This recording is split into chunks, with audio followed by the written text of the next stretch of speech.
ദൈവദാസി Louisa പിക്കറേത്തയ്ക്ക് സ്വർഗം വെളിപ്പെടുത്തി കൊടുത്ത മരിയൻ ധ്യാനം. ദൈവഹിതത്തിൻ്റെ രാജ്യത്തിലെ കന്യകാമറിയം എന്ന പുസ്തകത്തിൽ നിന്നുള്ള വായന. 8-ാം ദിവസം. ദൈവഹിതത്തിൻ്റെ രാജ്യത്തിലെ സ്വർഗീയ രാജ്ഞി മനുജകുലത്തിൻ്റെ വിധി സുരക്ഷിതമാക്കുന്നതിനുള്ള കൽപ്പന അവളുടെ സൃഷ്ടാവിൽ നിന്നും സ്വീകരിക്കുന്നു. ആത്മാവ് ദൈവിക പ്രതിനിധിയോട്, സ്വർഗീയ അമ്മേ, ഇതാ ഞാൻ അങ്ങയുടെ സന്നിധിയിൽ അണഞ്ഞിരിക്കുന്നു. എൻ്റെ പ്രിയപ്പെട്ട അമ്മയോടുകൂടെ അല്ലാതിരിക്കാൻ എനിക്കാവില്ലെന്ന് എനിക്ക് അനുഭവപ്പെടുന്നു. എൻ്റെ ദുർബല ഹൃദയം അസ്വസ്ഥമാണ്. ഒരു ശിശുവിനെപ്പോലെ അമ്മയുടെ മടിയിലിരുന്ന് ആ ഹൃദയത്തോട് പറ്റിച്ചേർന്ന് അവിടുത്തെ പാഠങ്ങൾ ശ്രവിക്കുമ്പോൾ മാത്രമാണ് എൻ്റെ ദുർബല ഹൃദയത്തിൻ്റെ അസ്വസ്ഥതകൾ മാറി ഞാൻ ശാന്തത അനുഭവിക്കുന്നത്. അവിടുത്തെ മധുരസ്വരം എൻ്റെ എല്ലാ കയ്പും മധുരതരമാക്കുകയും എൻ്റെ ഹിതത്തെ മാധുര്യത്തോടെ ബന്ധിച്ച് ദൈവഹിതത്തിൻ്റെ താഴെ ഒരു പാദപീഠമായി സ്ഥാപിക്കുകയും ചെയ്യുന്നു. അതിൻ്റെ മാധുര്യപൂർണമായ ആധിപത്യവും അതിൻ്റെ ജീവനും അതിൻ്റെ സന്തോഷവും ദൈവഹിതം എനിക്ക് അനുഭവവേദ്യമാക്കി തരികയും ചെയ്യുന്നു. സ്വർഗീയ പ്രതിനിധിയുടെ പാഠം. എൻ്റെ പ്രിയപ്പെട്ട കുഞ്ഞെ, ഞാൻ നിന്നെ അതിയായി സ്നേഹിക്കുന്നുവെന്ന് അറിയുക. നിന്റെ അമ്മയിൽ നീ ശരണം വയ്ക്കുക. അങ്ങനെ നിന്റെ ഹിതത്തിൻ്റെ മേൽ വിജയം വരിക്കുമെന്ന് ഉറപ്പാക്കുക. നീ എന്നോട് വിശ്വസ്തയാവുകയാണെങ്കിൽ ഞാൻ നിന്റെ പൂർണ്ണമായ ഉത്തരവാദിത്വം ഏറ്റെടുക്കുകയും യഥാർത്ഥത്തിൽ ഒരമ്മയുടെ ചുമതല നിന്നിൽ നിർവഹിക്കുകയും ചെയ്യും. അതിനാൽ അത്യുന്നതൻ്റെ മുൻപിൽ ഞാൻ നിനക്ക് വേണ്ടി എന്തു ചെയ്തു എന്ന് ശ്രവിക്കുക. സ്വർഗീയ പിതാവിൻ്റെ മടിത്തട്ടിൽ അണഞ്ഞതല്ലാതെ ഞാൻ ഒന്നും ചെയ്തില്ല. അജാതയും വളരെ ചെറുതുമായിരുന്ന ഞാൻ കൈവശപ്പെടുത്തിയിരിക്കുന്ന ദൈവത്തിൻ്റെ ഇച്ഛാശക്തിയുടെ ജീവൻ എൻ്റെ സൃഷ്ടാവുമായുള്ള ഈ സന്ദർശനം എനിക്ക് സാധ്യതമാക്കി തന്നു. എല്ലാ വാതിലുകളും വിരികളും എനിക്കായി തുറന്നിരുന്നു. എനിക്ക് പരിശുദ്ധ ത്രിത്വത്തോട് പേടിയോ ഭയമോ തോന്നിയില്ല. എല്ലാ ഭയത്തിനും ആകുലതയ്ക്കും ആത്മവിശ്വാസക്കുറവിനും കാരണമായ മനുഷ്യഹിതം മാത്രമാണ് അവനെ അതിയായി സ്നേഹിക്കുന്ന, തൻ്റെ മക്കളാൽ ചുറ്റപ്പെട്ടു നിൽക്കാൻ ആഗ്രഹിക്കുന്ന സ്വർഗീയ പിതാവിൻ്റെ പക്കൽ നിന്നും പാവം സൃഷ്ടിയായ മനുഷ്യനെ ദൂരെ അകറ്റുന്നത്. പേടിച്ച് വിറച്ച് ഭയപ്പെടുന്ന ഒരാത്മാവിന് ഒരു കുഞ്ഞ് തൻ്റെ പിതാവിൻ്റെ അടുത്ത് എന്നതുപോലെ തൻ്റെ സൃഷ്ടാവിൻ്റെ അടുത്തായിരിക്കാൻ സാധിക്കുകയില്ല. ഇത് ദൈവഹിതം അവനിൽ ഭരണം നടത്തുന്നില്ല എന്നതിൻ്റെ അടയാളമാണ്. ഇങ്ങനെയുള്ള ആത്മാക്കൾ മനുഷ്യഹിതത്തിൻ്റെ പീഡനവും രക്തസാക്ഷിത്വവും സഹിക്കുന്നു. അതുകൊണ്ട് ഒരിക്കലും നിന്റെ സ്വന്തം ഹിതം ചെയ്ത് നിന്നെ തന്നെ പീഡിപ്പിക്കുകയും നിന്റെ സ്വന്തം രക്തസാക്ഷിത്വത്തിന് കാരണമാവുകയും ചെയ്യരുത്. കാരണം ദൈവിക ശക്തിയുടെ സഹായമില്ലാതെയുള്ള ഈ രക്തസാക്ഷിത്വം ഏറ്റവും കാഠിന്യമേറിയതാണ്. ഇനി ഞാൻ പറയുന്നത് ശ്രവിക്കുക. ഞാൻ ദൈവിക കരങ്ങളിൽ എന്നെ തന്നെ സമർപ്പിച്ചു. അതിലുമുപരി അവർ എനിക്ക് വേണ്ടി കാത്തിരിക്കുകയും എന്നെ ആഘോഷിക്കുകയും ചെയ്തു. അവർക്ക് എന്നോടുള്ള സ്നേഹം അത്രമാത്രം വലുതായിരുന്നതിനാൽ എൻ്റെ ആത്മാവിൽ സ്നേഹത്തിൻ്റെയും വിശുദ്ധിയുടെയും മറ്റു സാഗരങ്ങളും ചൊരിഞ്ഞു. അത്യധികം ആശ്ചര്യപ്പെടുത്തുന്ന കൂടുതൽ സമ്മാനങ്ങൾ ലഭിക്കാതെ ഒരിക്കലെങ്കിലും അവരിൽ നിന്ന് മടങ്ങിയതായി ഞാൻ ഓർക്കുന്നില്ല. അവരുടെ കൈകളിലിരുന്നപ്പോൾ ഞാൻ മനുഷ്യരാശിക്ക് വേണ്ടി പ്രാർത്ഥിച്ചു. കണ്ണുനീരോടും നെടുവീർപ്പോടും കൂടി എൻ്റെ കുഞ്ഞെ, നിനക്ക് വേണ്ടിയും മറ്റുള്ളവർക്ക് വേണ്ടിയും ഞാൻ പലപ്പോഴും വിലപിച്ചു.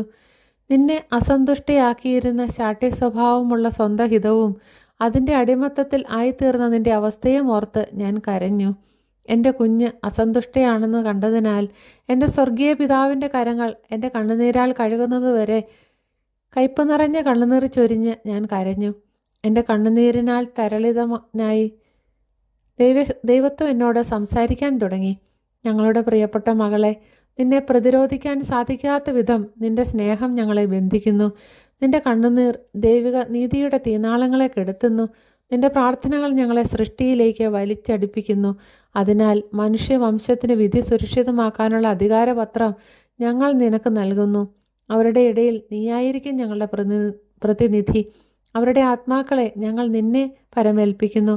അവരുടെ പാപങ്ങളാൽ വ്രണപ്പെട്ട ഞങ്ങളുടെ അവകാശങ്ങൾ നീ സംരക്ഷിക്കും.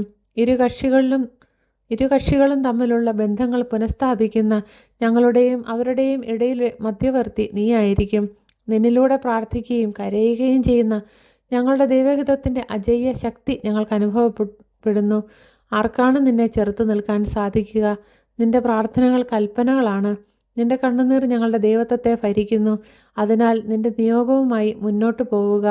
ഇപ്പോൾ എൻ്റെ പ്രിയപ്പെട്ട കുഞ്ഞെ, ഈ സ്നേഹനിർഭരമായ ദൈവിക സംസാരത്തിന് മുൻപിൽ എൻ്റെ കൊച്ചു ഹൃദയം സ്നേഹത്താൽ അലിഞ്ഞുപോയി.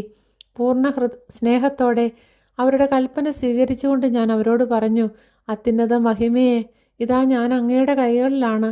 അങ്ങയുടെ തിരുഹിതം പോലെ എന്നെ ക്രമപ്പെടുത്തുക. എൻ്റെ ജീവൻ പോലും ബലിയർപ്പിക്കാൻ ഞാൻ സന്നദ്ധയാണ്. എത്ര സൃഷ്ടികളാണോ നിലനിൽക്കുന്നത്, അവയ്ക്കായി അത്രയും ജീവിതങ്ങൾ ഞാൻ ജീവിക്കുകയും അതെല്ലാം അങ്ങയുടെ ഉദ്ദേശത്തിനായി സമർപ്പിക്കുകയും അങ്ങനെ അവരെല്ലാം അങ്ങയുടെ സുരക്ഷിതമായ പിതൃകരങ്ങളിൽ സ്വയം സമർപ്പിക്കുകയും ചെയ്യും. ദൈവവചനത്തിൻ്റെ അമ്മയാകുമെന്ന് അന്ന് എനിക്ക് അറിയില്ലായിരുന്നുവെങ്കിലും ഒരു ഇരട്ട മാതൃത്വം എനിക്ക് അനുഭവപ്പെട്ടു. അത് അവിടുത്തെ നീതിപരമായ അവകാശങ്ങൾ സംരക്ഷിക്കുവാൻ ദൈവത്തോടും അവിടുത്തെ സൃഷ്ടികളെ സുരക്ഷിതത്വത്തിൽ എത്തിക്കുവാൻ അവരോടും ഉള്ളതായിരുന്നു. ഒറ്റപ്പെട്ട് പ്രവർത്തിക്കാൻ അശക്തിയായ എന്നിൽ ഭരിച്ചിരുന്ന ദൈവത്തിൻ്റെ ഇച്ഛാശക്തി ദൈവത്തെയും എല്ലാ യുഗങ്ങളിലെയും ഓരോ സൃഷ്ടിയെയും എൻ്റെ മുൻപിൽ കൊണ്ടുവന്നു. എൻ്റെ മാതൃഹൃദയത്തിൽ മനുഷ്യപാപങ്ങളാൽ വ്രണിതപ്പെട്ട ദൈവത്തിന് നൽകേണ്ട പരിഹാരത്തിൻ്റെ ആവശ്യവും ദൈവിക നീതിയുടെ മുഖത്തിൻ്റെ കീഴിലായ സൃഷ്ടികളുടെ അവസ്ഥയും ഒരേ സമയം ഞാൻ അനുഭവിച്ചു. എത്രയേറെ കണ്ണുനീരോടെ ഞാൻ കരഞ്ഞു. എൻ്റെ കണ്ണുനീർ ഓരോ ഹൃദയത്തിലേക്കും ഒഴുകിയെത്തി സ്നേഹം തന്നെയായ എൻ്റെ മാതൃത്വം ഓരോരുത്തരും അനുഭവിക്കണമെന്ന് ഞാൻ ആഗ്രഹിച്ചു. എൻ്റെ കുഞ്ഞെ, നിനക്ക് വേണ്ടിയും എല്ലാവർക്കും വേണ്ടിയും ഞാൻ കരഞ്ഞു. അതിനാൽ എന്നെ ശ്രവിക്കുകയും എൻ്റെ വിലാപത്തോട് കരുണ കാണിക്കുകയും ചെയ്യുവിൻ. എൻ്റെ കണ്ണുനീർ സ്വീകരിച്ചുകൊണ്ട് നിന്റെ അഭിനിവേശങ്ങളെ കെടുത്തിക്കളയുകയും നിന്റെ ഹിതത്തിൻ്റെ ജീവൻ ഇല്ലാതാക്കുകയും ചെയ്യുക. നീ എപ്പോഴും നിന്റെ സൃഷ്ടാവിൻ്റെ ഹിതം മാത്രം പ്രവർത്തിക്കേണ്ടതിന് എൻ്റെ കൽപ്പന നീ സ്വീകരിച്ചാലും. ആത്മാവ്, സ്വർഗീയ അമ്മേ, എൻ്റെ ബലഹീനമായ ഹൃദയത്തിൽ അങ്ങ് എന്നെ എത്രമാത്രം സ്നേഹിക്കുന്നുവെന്ന് കേൾക്കുന്നതിൽ നിന്നും ഒഴിഞ്ഞു മാറാൻ കഴിയുന്നില്ല. എന്നെ ഓർത്ത് കരയാൻ തക്ക വിധം എന്നെ എത്രയേറെ അവിടുന്ന് സ്നേഹിക്കുന്നു. അതെനിക്ക് മനസ്സിലാക്കി തരുന്നതിന് അങ്ങയുടെ കണ്ണുനീർ എൻ്റെ ഹൃദയത്തിലേക്ക് ഒഴുകി ഇറങ്ങി അനേകം മുറിവുകളായി എന്നിൽ തുളച്ചു കയറുന്നു. എൻ്റെ കണ്ണുനീർ അങ്ങയുടെ ഒന്നിപ്പിക്കാൻ ഞാൻ അഭിലഷിക്കുന്നു. എന്നെ തനിച്ചാക്കി ഒരിക്കലും എന്നെ വിട്ടു പോകരുതേ എന്ന് ഞാൻ അങ്ങയോട് കരഞ്ഞപേക്ഷിക്കുന്നു. എൻ്റെ എല്ലാ കാര്യങ്ങളിലും എപ്പോഴും എന്നെ നിരീക്ഷിക്കുകയും ആവശ്യമെങ്കിൽ എന്നെ പ്രഹരിക്കുകയും ചെയ്യണമേ. അങ്ങ് എനിക്ക് എപ്പോഴും ഒരമ്മയായിരിക്കണമേ. അങ്ങയുടെ കൊച്ചു കുഞ്ഞെന്ന നിലയിൽ എൻ്റെ മേലുള്ള പരിപൂർണ സ്വാതന്ത്ര്യം ഞാൻ അങ്ങേക്ക് നൽകുന്നു. അതുവഴിയായി അവിടുത്തെ കൽപ്പന ഞാൻ പൂർണ്ണമായി സ്വീകരിക്കും. അപ്പോൾ അങ്ങേക്ക് ലഭിച്ച ദൈവിക കൽപ്പനയുടെ പൂർത്തീകരണമായി എന്നെ അങ്ങയുടെ കരങ്ങളിലെടുത്ത് നമ്മുടെ സ്വർഗസ്ഥനായ പിതാവിൻ്റെ അടുക്കിലേക്ക് എന്നെ കൊണ്ടുപോകുവാൻ അങ്ങേക്ക് സാധിക്കുമല്ലോ. ചെറിയ ത്യാഗം. ഇന്ന് എൻ്റെ ബഹുമാനത്തിനായി നിൻ്റെ ഇച്ഛകളെയും നിൻ്റെ വേദനകളെയും നിൻ്റെ കണ്ണുനീരിനെയും നിൻ്റെ ഉത്കണ്ഠകളെയും നിൻ്റെ സംശയങ്ങളെയും നിൻ്റെ ഭയാശങ്കകളെയും എൻ്റെ കരങ്ങളിലേക്ക് വിട്ടുതരിക. അവയെ എൻ്റെ മാതൃഹൃദയത്തിൽ എൻ്റെ കുഞ്ഞിൻ്റെ പ്രതിജ്ഞ എന്ന നിലയിൽ ഞാൻ സംരക്ഷിക്കുകയും ദൈവഹിതത്തിൻ്റെ അമൂല്യമായ വാഗ്ദാനങ്ങൾ ഞാൻ നിനക്ക് നൽകുകയും ചെയ്യും. സുഹൃതജപം. സ്വർഗീയ അമ്മേ, എൻ്റെ ഹിതം എനിക്ക് ഏൽപ്പിച്ച മുറിവുകളിൽ നിന്നും സൗഖ്യം ലഭിക്കുന്നതിന് അങ്ങയുടെ കണ്ണുനീർ എൻ്റെ ആത്മാവിലേക്ക് ചൊരിയണമേ.